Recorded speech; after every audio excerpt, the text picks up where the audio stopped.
Amaravati capital ఆనుకొని metro సిటీగా development జరగబోతున్న విజయవాడ కార్పొరేషన్ లిమిట్స్లో CRDA open plots gated community 30 ఎకరాలలో పునాదిపాడు గజం 16,000 రూపాయలు.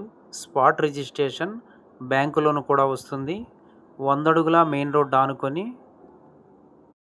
4 వరుసలుగా డెవలప్ కాబోతున్నటువంటి గుడివాడ మెయిన్ రోడ్డుకు దగ్గరగా ఉంటుంది. క్యాపిటల్ అమరావతి ఔటర్ రింగ్ రోడ్డుకి 1 కిలోమీటర్ దూరంలో 24 hours transport, full ground water. ఈ ఏరియా అంతా కూడా రెసిడెన్షియల్గా చాలా వేగంగా డెవలప్మెంట్ జరుగుతూ ఉంది. పక్కనే నారాయణ చైతన్య కాలేజీలు కొత్తగా కన్స్ట్రక్షన్ జరుగుతూ ఉన్నాయి. ఈ లొకేషన్ నుండి గన్నవరం ఎయిర్పోర్ట్ 10 నిమిషాలు, విజయవాడ సిటీ 10 నిమిషాలు, క్యాపిటల్ అమరావతిలోకి 20 మినిట్స్ టైంలో రీచ్ అయిపోవచ్చు. Prime location.